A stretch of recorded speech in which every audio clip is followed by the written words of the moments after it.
kunnafoni bakuruba ye kelen bi o de k'aw ladɔnniya k'a fɔ ko fɛn min ye Côte d'Ivoire jamana Ansaru ka mawuluduba hukumu kɔnɔna na an fa ɲuman don n'a ye a n'a ka taamadenw Seyid Cherif Ousmane Madane Aidara nin ye bi bamanankan kunnafoni na kumaba ye.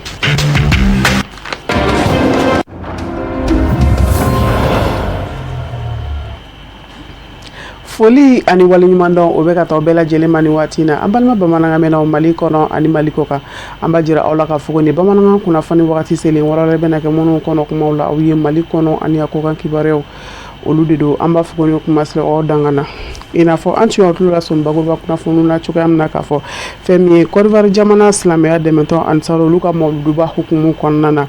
an fa ɲuman donna Côte d'Ivoire jamana kɔnɔ a n'a ka taamadenw Seyid Cherif Ousmane Madane Aidara o de hukumu kɔnɔna na bisimilali kɛ sanuman taara ka a sɛgɛrɛ ka bɛn kari juillet kalo tile 12 ma sɔrɔlenw ye Buya Kulubali ta ye Kafune Bacili a bɛna ɲɛfɔli kɛ.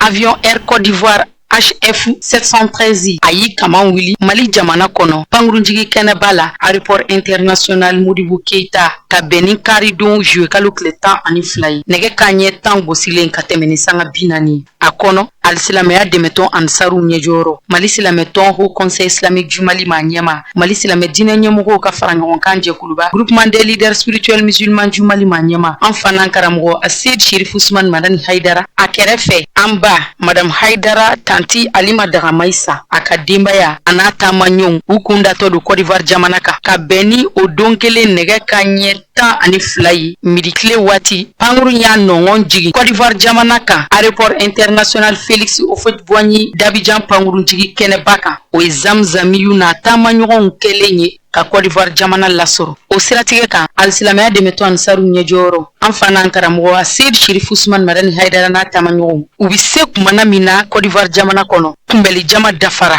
Côte d'Ivoire alisilamɛya dɛmɛtɔn Ansar ɲɛmɔgɔw ka fara Côte d'Ivoire alisilamɛ tɔnbaw ɲɛmɔgɔw kan ani maaba wɛrɛw bɛɛ de farala ɲɔgɔn kan ka ye kunbɛli jama la kabiri pangudu jigiyɔrɔ la Abidjan wasa kana jira baya karamɔgɔ la ko a nali diyara u ye a bɛnna u ma ko a dangana k'u bɛ kun ka labana ka zamzamiyu sɛnsɛn bolifɛn caman ka da ɲɔgɔn kan ka cortège kɛ ni a ye nin ka Côte d'Ivoire jamana duguba Abidjan commune caman cɛci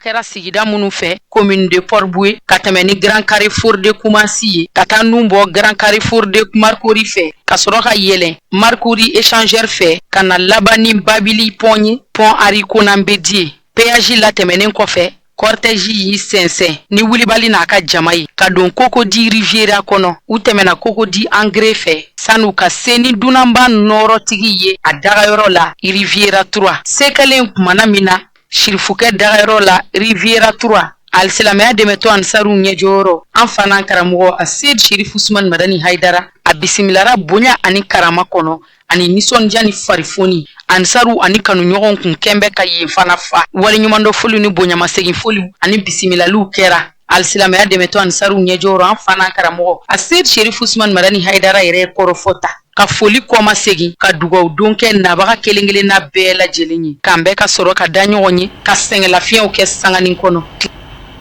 hali bi ani Côte d'Ivoire jamana silamɛya dɛmɛtɔn Ansaru n'u kanubagaw bɛ ɲɔgɔn bolo zamzamiyu donnen kɔfɛ ye a n'a ka taamadenw bisimilali kɛnɛ sanuman taara ka u bɛɛ lajɛlen sɛgɛrɛ nisɔndiya kan caman fana fɔra o kɛnɛ kan an ka jɛ an ka ɲamadali kɛ olu fɛ. Ala barikada Ala min sɔnna k'an bonya ni nin ye ka da kan adamaden tɛ se foyi la i kan ka Ala barikada le kuma min na n'a sɔnna ka sababu ɲuman dɔ siri i la parce que i bɛ yen i tɛ yen a bɛ kɛ donc Ala sɔnna bi nin bonyaba nin ka o di ne ma parce que labɛn min bɛ nin ko in ɲɛmɔgɔya la n'o ye comité d'organisation ye a ɲɛmɔgɔya bɛ ne bolo mɔgɔ min farala ne kan k'an dɛmɛ ka baara nin kɛ m'u fo k'u waleɲuman dɔn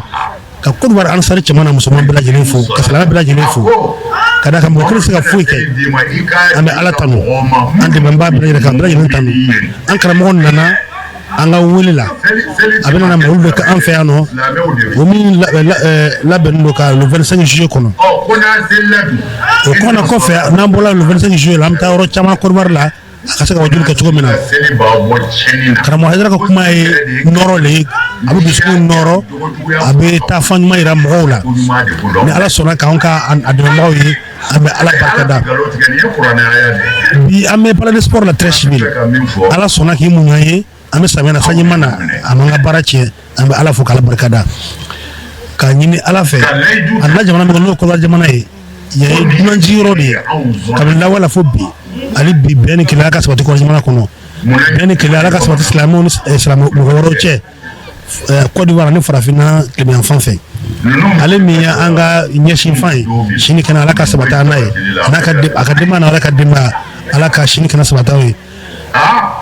baara in ka daminɛ hɛrɛ la ka laban hɛrɛ la o foli de b'an bolo bi o nafa de b'an bolo nin ye koba de y'an bolo yan nɔ Ala ka hɛrɛ ka n'aw bɛɛ ye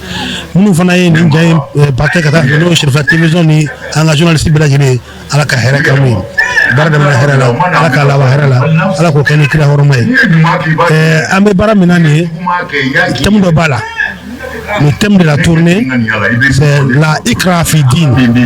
kad tabayana rushdu min al-ghayy faman yakfur bi taguti wa yu'minu billahi wa taqaddis tamsaka bil uwati wal nuska la anfusama la wallahu samiu alim ni thème ni développer na karamɔgɔ bolo ni tournée sen fɛ a bɛ dugu caman wuli ka da ka dugu min bɛ yen mɔgɔ dɔw de bɛ yen ni ko ni tɛ silamɛ ye man ka ni ɲɛnamaya ye Ala ko kɔnɔ ko karama tɛ diinɛ la nul contraire à la religion karamɔgɔ bɛna kɔnɔ denw mun développer a bɛ yelen bila an bɛɛ dusukun na bɛɛ ni kɛlɛ a b'a sabati an ka jamana kɔnɔ ani diɲɛ kɔnɔ Ala ka hɛrɛ k'an n'a ye Ala ka fanga se Ala ka ni kira hɔrɔma ye sallallahu alaihi wa sallam. Mariam Nantoumé, déléguée féminine de la fédération Abidjan Nord D. Bi an nous sommes kari an bɛ Ala fo ka Ala barikada Ala min ye an bi don yira an na ka karamɔgɔ dali don yira an kɛnɛma na karamɔgɔ ɲuman nana yarabi Ala ka ɲuman segin Ala ka séjour tɛmɛ hɛrɛ la a bɛ na dugawu min kɛ Ala ka minɛ an bɛɛ lajɛlen ye an bɛ ɲuman na Ala ka kuncɛ hɛrɛ la Ala ka baara tɔw nɔgɔya kira n'a somɔgɔw bonya ye sigili la hɔrɔma ye sɔli an bɛ yɔrɔ min na yan bi o ye an karamɔgɔ ka nali le ye depuis sɔgɔma an sigilen bɛ yan k'ale makɔnɔ de donc nisɔndiya yɛrɛ de banna bi wulada in na kosɛbɛ sɛbɛ yɛrɛ de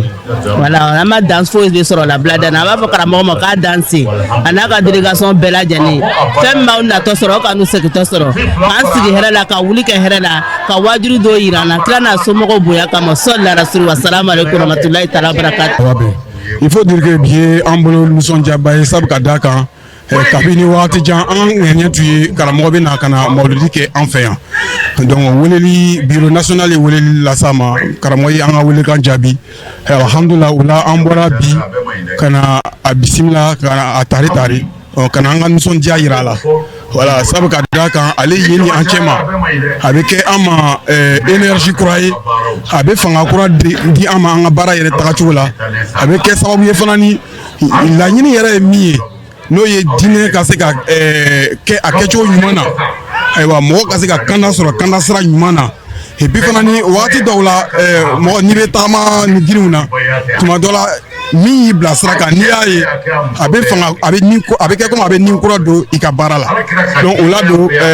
an nisɔndiyani de nana an karamɔgɔ kunbɛli kɛnɛ kan inshallah ni Ala taala ka jɛ wa n'Ala sɔnna ma a bɛ kɛ an ma wasa ye a bɛ kɛ an ma kɔrɔta ye a yɛrɛ bɛna kɛ tɔn yɛrɛ ma ɲɛtaga kura ye ni Ala taala ka jɛ ye inshallah yanni mawuludi yɛrɛ lon cɛ. Salamu aleykum. An bɛ segin ka na faso Maliba kɔnɔ yan silamɛya dɛmɛtɔn Ansar Comité hippodrome de la Bamakɔ u ye musow tɔgɔladon kɛrɛnkɛrɛnnen ɲɛnamaya ni k'o kɛ bonyama segin ye ka ɲɛsin an mamuso sanuma ma Haja Basitan Tarawele Ala ma hinɛ na an fa Seyide Sherif Usman Madan Aidara Ali bɔnna sanuma kɛnɛ in sigira ka bɛn sibiri juwe kalo tile 11 de ma sirakɔrɔ nege tan na Dr Abubakar Buhari ale ka denbaya la ni ale yɛrɛ de tun ye kɛnɛ in denfa ye a sereyara Madame Kulubaliw fɛ ni o ye an ka seyidaw ye Haja Nafisatu Haidara ka taa se Haja Makɔrɔba Aidara ma Samayira Sanogo a bɛna ɲɛfɔli kɛ sɔrɔlenw kan. a bɛ sen na a bɛ san caman bɔ. A bɛ ɲɛnamaya ka sanga ni baara bolodalaw caman ye i n'a fɔ barolasiku musow cuwala don kɛrɛnkɛrɛnnen a ɲɛnamayalen filaw ko kura silamɛya dɛmɛtɔn anisaru komite fɛ ka bɔ hippodrome kɔnɔ nisɔndiya ani farifoni kɔnɔ ɲina a kana o fɛ ka taa a kɛnɛba sigi sirakoro megetanakaw okumu kɔnɔna na maa minnu ye kuma falen o ni ɲɔgɔn cɛ u bɛɛ lajɛlen ye a kɛ waati kɛrɛnkɛrɛnnen ye ka se ka ɲɛfɔliw kɛ jamakulu sɛnɛma in ye ka ɲɛsin majigi ni sabaliw mɔ min kun bɛ ala ma hinɛ na Aja Baistan Traoré la o min ye a Seydou Chérif Ousmane Dalaga musokɔrɔba ɲuman ye. Kɛnɛ yɛrɛ damara musow tɔgɔla don n'o ye 8 mars ye kɛnɛ in dabɔra o de kama donc an y'a ye musow bɛ ka hakɛ min ɲini n'o y'u ka hakɛ 8 mars la musow ka hakɛ belebele a bɛ sɔrɔ musoba min na n'a laɲini bɛɛ dafalen b'o la o de ye Basan ye sabu Basan nana tamani ni fɛn dɔ de ye min kun b'a bolo laɲini min kun b'a bolo tigitigi o de ye ale kɔ mun bɛna fɔ Basan kɛra de a ye mun di diɲɛmaa ma o Basan ka laɲini kɛra o de ye Basan mana tamani ni hakilina wɛrɛ k'a fɔ fini ɲumanw bɛ n bolo n bɛna cɛso la n bɛna ni nunkala ye la ladili min kɛra Basan de nana n'o ye ka n'o labaara ka tamani lakodɔn o dɔ ye mun ye Basan sabalila Basan ma sɔn fiyewu ka tɛmɛ a cɛ ka danw kan a y'a to a cɛ ta la a ma sɔn ka kɛ mɔgɔ ye mɔgɔ min b'a fɔ ko fɔ n cɛ n k'a kurun ka don sakunada fɛ n'i y'o kɛ muso min ma kɛ o kɛbaa ye i b'a ye don dɔ la walimuso wɛrɛw minnu kolon n'u cɛ olu b'i denw kurun ka don sakunada fɛ donc Basan sabalila ka muɲu o de la an ye nin kɛnɛba in ta k'a tɔgɔ da Basan na komite hippodrome bolo. O kɛtɔ ka nin kɛwale in labɛn min bɛ ye laada timɛ minɛ kɔnɔ baw a bɛ sen na a bɛ san caman bɔ baara labɛnbaw i n'a fɔ san tɔw la o ye barolasigiw de ɲɛnamaya min manana sabali muɲu ŋaniya ɲumanya ani majigi min kunbɛn ala ma hinɛna Aja Baistan Traoré la ka sanga ni nin tasibila kɛlen ye ka ɲɛsin a mɔ o yera kɛnɛ kan silamɛya dɛmɛtɔn ani saro ɲɛjɔyɔrɔ an fa n'an karamɔgɔ a Seydou Chérif Ousmane Haidara denmuso Seyda Nafisatu Ousmane Haidara ka fara a balimamuso Seyda Asitantite Makɔrɔba Haidara o bɛɛ lajɛlen ye kɛwale in fo ni ka tari. Aba ye mɔgɔ ye nin kɛnɛ in kan ka sigi a ye ka d'a kan ala ko kuranɛ kɔnɔ ko n ye Muhamadul Mustafa kɛ aw bolo ladegelikɛyɔrɔ ɲuman ye kira kɛra anw bolo ladegelikɛyɔrɔ ɲuman ye ni mɔgɔ min b'a fɛ ka kisi kiraw kɔfɛ kiraya bulonda datugura nabi ɲumanya daw tugura o ti yɛlɛ tuguni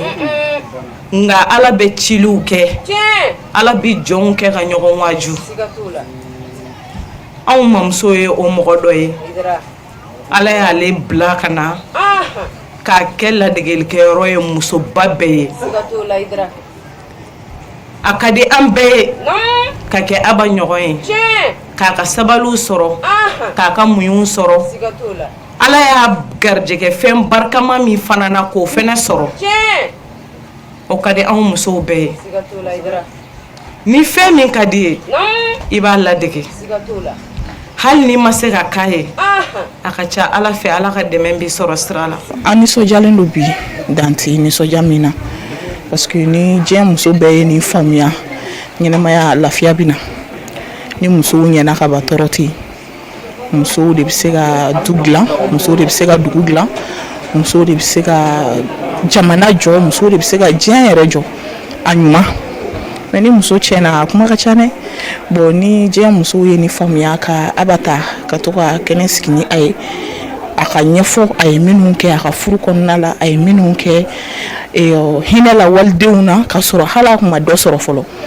a ye hinɛ minnu kɛ fo ka taa sa a ka dɔ sɔrɔ ma ni a bɛ ɲɛfɔ mɔgɔw ye i b'a ye courage bɛ don anw na anw minnu ye musow ye bibi na an ka furuw kɔnɔna la ni dekun bɛ min kan ni kuma ninnu lamɛnli bɛ se ka dekun wuli ni e tɔɔrɔlen don ko dɔw la i ka furu kɔnɔ e b'a ye k'a fɔ nin min fɔlen filɛ a b'a ta la ja foyi ma k'e la fɔlɔ. Nin don kɛrɛnkɛrɛnnen min bɛ ɲɛnamaya an balakaw cuwala don hukumu kɔnɔ ka taa ka kɛ miiri ni tasi ye ka ɲɛsin ala ma hinɛna Aja Baistan Traoré mɔ a baaraw denfaya taara ka di maa min ma Dr Abubakar Sidiki Buware a ye a ka nisɔndiyaw sɛbɛkɔrɔ danganamaya ka sanga ni bonya ni karama ye min taara o fɛ ka ɲɛsin e ma ni ka sɔrɔ ka baara labɛnbaw fo a labana k'a ɲini kulo kɛrɛbɔ ka jɔ fɔtaw fɛ janko somɔgɔ saba bɛ se sɔrɔ a la. Baistan Traoré n'o y'an karamɔgɔ Seydi Sherif Usmane Madani Haidara ale bamuso ale ka hommage kɛnɛ kan musow ka don na ka ale fɔ musow ye ka a ye jogoɲumanya min kɛ a ye baara min kɛ furuso kɔnɔna na k'o jira bɛɛ la bɛɛ k'o faamuya sabu ni muso ɲɛna du bi ɲɛ ni du ɲɛna dugu bi ɲɛ jamana bi ɲɛ n'o kɛra lafiya bɛ na ɲɛtaga bɛ sabati wa anw minnu ye silamɛw fana ye ala bɛ sɔn an bɛ don alijinɛ na donc o de kama an ye nin kɛnɛ in sigi kabini Bastan yɛrɛ bɛ balo la Bastan tɔgɔ la ka se ka kɛ ka misaliyaw jira an balimamuso ani an baw la o bɛ se k'a ladege cogo min na n ye minnu fɔ an bɛ se k'olu sɔrɔ. Kasangani kene nafa yi a baaraw seriya la silamɛya dɛmɛtɔn ani saru tɔndenw fɛ ka bɔ fan caman fɛ i n'a fɔ ladala nin don kɛrɛnkɛrɛnnen ye miiri ani taasi ye kasangani musow cɔla don ɲɛnamayali ye ka taga ɲɛsin ala ma hinɛna Aja Bayisa Tarawele mɔ min bɛ deli ka labɛn silamɛya dɛmɛtɔn ani saru komite fɛ ka bɔ hippodrome den kɔnɔ sous-section commune de Bamako section rive gauche kɔnɔ a waatiw kɛrɛnkɛrɛnna ka se ka hakilina juguw kɛ ka ɲɛsin nabaw mɔ kasangani Aja Bayisa Tarawele a ka kɛwalew ye. O de fana b'an sɛnsɛn ka taa diɲɛ fan wɛrɛ kunnafoni sɔrɔlenw kan Amadu Kamara ale ka ɲininiw don.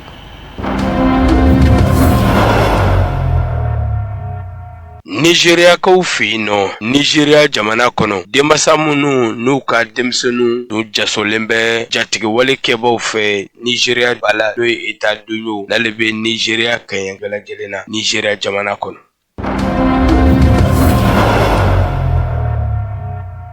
Sudan jamana kɔnɔ kirisoba min bɛ Port Sudan ni ale kɔni kɔlɔsilen bɛ Sudan golomasiri tabaw fɛ ka bɛn n'u ka kiri tigɛtogow ye u tun ye jalaki bin kɛnyɛrɛye kulu maramafɛntigiw minnu bɛ Sudan jamana kɔnɔ ka ɲɛmaba ka fara ale kan n'o ye Muhammad Amadan Daglo ale ni a tɔɲɔgɔn 15 kiri tigilamaw tun ye ɲanki biw kan ka sabu kɛ fagali cɛjugu min taara ka ɲɛsin ka baba commandant dɔ ma ka marabolo dɔ kɔnɔ n'o kɛra Darfur marabolo kɔnɔna na kunnafoni carina jamana kunnafoni di so siraw fɛ min b'a jira k'a fɔ ko kiri min tigɛlen filɛ a k'a taara ka ɲɛsin ni maa kofɔlenw ma n'o bɛ tali kɛ kɛnyɛrɛye kulu maramafɛntigiw ka ɲɛmaba ani a tɔɲɔgɔn 15 k'aw ladɔnniya k'a fɔ ko a bi waati jan bɔ ni kɛlɛ ninnu daminɛna Sudan jamana kɔnɔ bawo kulu maramafɛntigiw kɛnyɛrɛye lakanajɛkulu tɔgɔ la Sudan jamana kɔnɔ avril kalo san 2023 u ye ni waleya cɛjugu ninnu kɛra u fɛ Sudan jamana kɔnɔ ka bɛn ni o ye kiritigilamaw u ye maa minnu nɔ minɛ nin kiriko la n'o ye u ka ɲɛmaba n'o o ye Mohamed Amadan Daglo ale ni a ka dankan n'o ye Abdelrahim Amanda Daglo ani u ka jalatigiba caman minnu bɛɛ lajɛlen bɛ kɛnyɛrɛye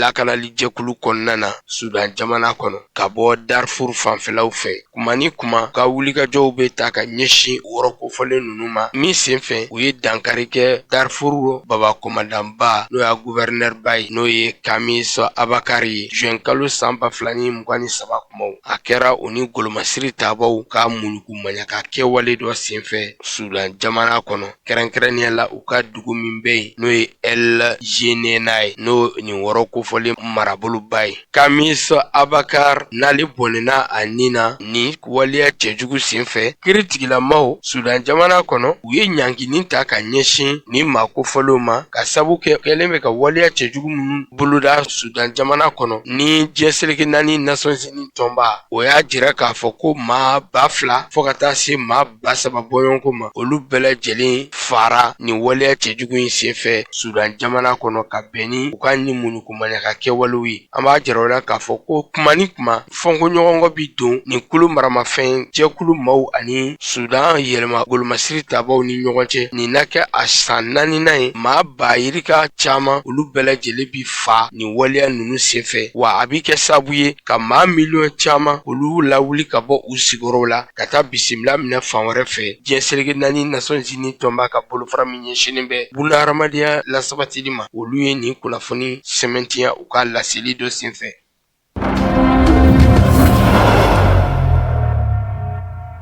Nairobi faba kɔnɔ kɛrɛnkɛrɛnnenya la ka jayido n'ale u ka duguba ye kɛnɛya tigilama minnu bɛ yen a yɛrɛ k'a fɔ ko u ka labɛn minnu bɛ kɛ yanni u bɛ se banabagatɔw ma ko majɛba tun bɛ ye o baara ninnu na kɛnɛya jamana kɔnɔ k'a yɛrɛ k'a fɔ ko wɔrɔ kofɔlen min labɛnnen bɛ yaasa kɛnɛya tigilamaw n'o ye Médecins Sans Frontières olu bɛ se ka fara kɛnɛya tigilamaw kan ka se ka dɛmɛ don maa minnu bɔra u sigiyɔrɔw la République démocratique du Congo kɔnɔ ka na bisimila minɛ nin daga wɔrɔ ninnu na ko kuma ni kuma épidémie n'o ye bana balilenw o bana lakodɔnlen minnu bɛ sabati kosɛbɛ nin wɔrɔ kofɔli la ka sabu kɛ kɛnɛya matarafabaliya kuma ni kuma min bɛ kɛ nin centre ninnu na. Médecins Sans Frontières a y'a yira kabini mɛn kalo kuma k'a fɔ ni dɛmɛ ma don nin maa kofɔlenw ma ko a bɛ kɛ tiɲɛniba ye wa a ma ɲɛ min kɔ a yɛrɛ k'a fɔ ko maa 100 n'a kunkanfɛn olu bɛɛ lajɛlen bɔnɛna nin na ka sabu kɛ kɛnɛya ɲuman sɔrɔbaliya ye nin wɔrɔ kofɔli in na n'o bɛ tali kɛ déplacew daga wɔrɔw la ka damakosi senfɛ kulela ka ɲɛsin diɲɛma ma k'a fɔ ko maa 1000 n'a kunkanfɛn olu bɛɛ lajɛlen jate minɛna k'a fɔ ko fɛn min ye bana cɛjugu ko ni farama k'u kan ka dɛmɛ d'u ma ko u bɛɛ lajɛlen sata bi kɛ nin bana kofɔlen ye an b'a yɛrɛ la k'a fɔ ko kɛnɛya ko a ma sabati nin wɔrɔ ninnu na ka sabu kɛ kɛnɛya tigilamaw ani kɛnɛya minɛnw hakaja fɔ ka se furaw ma fura jɔnjɔn minnu bɛ nin bana kofɔlenw kunbɛn ko o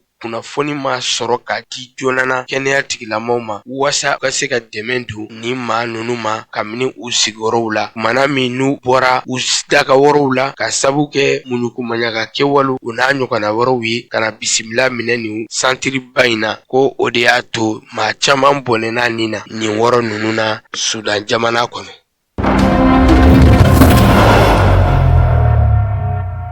Irankaw feni nɔ Iran y'a jira k'a fɔ ko su tɛmɛnen kari su ka don tɛnɛ na ko u ye gosili caman kɛ Ameriki ka nafasɔrɔsiraw la Gulfu jamanaw kɔnɔna na ka bɛn ni Ameriki n'a a nɔfɛ mɔgɔw olu yɛrɛ fɛnɛ ka wulikajɔ cɛjugu dɔw talen ka ɲɛsin Iran nafasɔrɔ wɔrɔw caman ma k'a jira k'a fɔ ko kumana min sigi ka fɔ ko kuma bi senna ka ɲɛsin Detroit d'Ormuz kɔgɔji bolo lakanali ma Iran jamana fɛ sigi kuma ɲɔgɔnɲɔgɔnw bɛ senna yaasa fo ye se ka siri kɛlɛ in dan na o waati kelen Ameriki jamana a bɛ ka nin waleya cɛjugu ta ka ɲɛsin Iran ma n'a ma ɲɛ k'a fɔ ko Iran ma sɔn ka sigi k'a bolo fila da sen kan a fɛnɛ tasarali juru ta ka ɲɛsin Ameriki jamana ma arabu jamana caman na kɛrɛnkɛrɛnnenya la Bahrain fo ka se Oman Jordani ani Kuwait olu ni a ɲɔgɔnna wɛrɛw u ye gosili kɛ nin wɔrɔ ninnu bɛɛ la kari su ka na bila fɔ tɛnɛ na a bɛ wɔrɔ caman bɔ Iran ye wɔrɔ minnu gosi a ka mugujugu filitɔw fɛ kɛlɛ min bɛ Iran jamana ni Ameriki jamana ni ɲɔgɔn cɛ jateminɛna bunahadamadenya maa caman y'a jira k'a fɔ ko waleya in a kɛra sababu ye ka gwɛrɛntɛ o don Ameriki ni Iran ni ɲɔgɔn cɛ ha fɔ ka se u n'u u teri jamanaw caman ma Moyen-Orient fanfɛla ninnu na Detroit d'Ormuz kɔgɔji bolo ni o de bɛ nin ko bɛɛ lajɛlen cɛmancɛ la Iran ani Ameriki ni ɲɔgɔn cɛ a ko kɛ bisi basali bɛ sabula sigikafɔ min bolodalen bɛ jamana fila ni ɲɔgɔn cɛ sigikafɔ in tɛ ka senba sɔrɔ ka kɛɲɛ ni jamana fila dabaliya ye ɲɔgɔn na bawo k'a daminɛ sibiri su ka na bila kari la Iran jamana y'a yira k'a fɔ ko Detroit d'Ormuz kɔgɔji bolo ko a datuguna bateau minnu bɛ bɔ diɲɛ fan wɛrɛw fɛ ni marchandises ye ka tɛmɛ ni wɔrɔ kofɔlen fɛ u yamaruyalen tɛ Iran jamana fɛ bateau si kana tɛmɛ yen fɛ bateau n'i yera yen k'i pɛtɛ ko Iran jamana ka gosili bɛ s'i ma o waati kelen na Ameriki faba Washington o y'a yira k'a fɔ ko Detroit d'Ormuz kɔgɔji bolo ko a labilalen bɛ wa bɛɛ lajɛlen dama ka kan la sabula diɲɛ dɔgɔfiyɛbaw marchandise bɛɛ lajɛlen bɛ tɛmɛ ni kɔgɔji bolo kɔfɔlen fɛ ko a man kan Iran ka taa ka mara boli yen kan ka maa tɔw bali ka tɛmɛ n'u ka marchandise ye Donald Trump n'o ye Ameriki jamana ɲɛma ye ale ye a yira a ka laseli dɔ senfɛ k'a fɔ ko sɔɔni ko ni kɔgɔji bolo n'o ye Detroit d'Ormuz ye ko a na labila diɲɛ bɛɛ ye.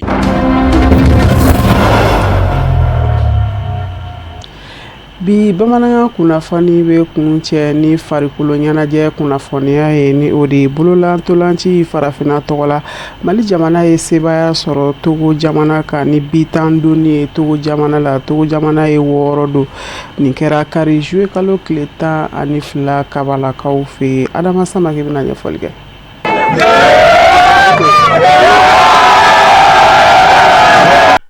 bolola ntolaci min be yen nɔ n'u b'a wele nansarakan na ko irigide aset a farafina ɲɔgɔn sɔrɔba o kun bolodanen no mali la kɛrɛnkɛrɛnla a tun bɛ ka kɛ kabalakaw olu fɛ n'a bɛ ifɔ a zone b ko jamana 5 o de tun bɛ a kɛnɛ kan mali ale min ye ko labɛnbaa ye ka fara togo kan gine konakiri bɛnɛ k'a kuncɛ ni nigɛri baara ninnu daminɛna juin kalo tɛmɛnen tile 28 a kuncɛra kunu kare n'o bɛnna juillet kalo tile 12 ma a ɲɔgɔn sɔrɔ kuncɛli baaraw kɛnɛ kan mali ale ni togo jamana de ɲɔgɔn sɔrɔ togo min ni jɔnjɔn tɛmɛnen tun bɛ ale dolaci baaraw sigilen sen kan togo ale bɛ wulikajɔ o sabati sanga kun fɔlɔw la u bɛ wulikajɔ bonya mali kan kosɛbɛ ka mali dominer o la an bɛ taa sɛgɛlafiɲɛbɔ la togo ka wɔrɔ mali kan dolatan wuliko filanan na degeli karamɔgɔ ale bɛ kuma a ka cɛdenw fɛ kosɛbɛ o b'a to mali ale bɛ na ni ɲɛda kura ye sanga 47 wagatiw la mali bɛna dɔ bɔ celu ji la 6 o la sa mali cɛdenw olu kɔni bɛna wulikajɔ sabati kosɛbɛ an bɛ taa se sanga 80 na waati min na mali bɛna ɲɛfɛla ta a bɛna to la a bɛ kuncɛ mali ka 10 togo ale ka 6 nin bɛna k'a siɲɛ fɔlɔ ye mali ka farafina jɔnjɔnba a kɔrɔ sɛnɛ y'a jateminɛ a ma mɛn dɔɔni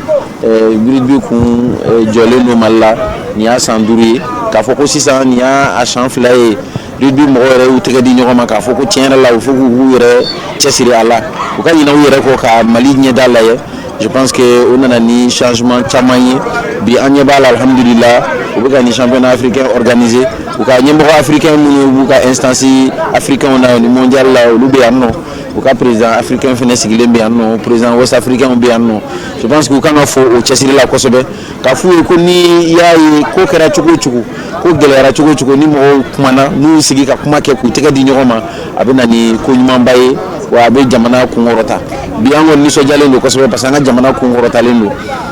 farafinna fan bɛɛ u ɲɛ b'a la ko nin événement in bɛ ka organiser yan même u ka instance internationale olu ɲɛ b'a la ko nin événement fɛnɛ bɛ ka organiser yan bon je pense que nisɔndiya ye an ma an ye diplomatie du sport mun fɔ hakili la a bɛ sen kan a bɛ ka marcher parce que jamana kunkɔrɔ bɛ ka taa discipline bɛɛ lajɛlen ta bi ni équipe nationale fɛn fɛn bɔra u b'u cɛsiri a la walasa u ka se ka mali kunkɔrɔta je pense que nin fɛnɛ bɛ ka jouer yan nɔ o ye nisɔndiyaba de ye an bolo u b'a yira fɛnɛ ko vraiment an ka mɔgɔw cɛsirilen don an bɛ dugawu k'u ye hali bi k'a fɔ ko acteurs sportifs hali bi u k'u tɛgɛ di ɲɔgɔn ma je pense que jamana ko de don mɔgɔ ko tɛ u k'a lajɛ hali bi an bɛ se k'an tɛgɛ di ɲɔgɔn ma cogo jumɛn ka taa ɲɛfɛ donc an b'u féliciter nin événement in na hali bi ka a f'u ka fédération an ka fédération ye olu ka instance africaine ni mondial ye ko hali bi k'u hakili to an ka fédération malienne na jeune minnu don vraiment u cɛsirilen don discipline kanu b'u la jamana kanu b'u la u k'a lajɛ u bɛ se k'u dɛmɛ cogo min na. trophée fair play Guinée Conakry ale wulila k'i jɔ. k'aw fo k'aw wale ɲuman dɔn k'a jira aw la k'a fɔ ko nin bɛ dan sigi bi bamanankan kunnafoni sɔrɔli na minnu labɛnna kunnafoni diso ɲɛmaaya so fɛ ka bɛn ni nin kuma in ye aw ni ce a ka ɲamadaliw la a k'an bɛn don wɛrɛ nataw ni ala m'an ka jɔnya jɔ an na.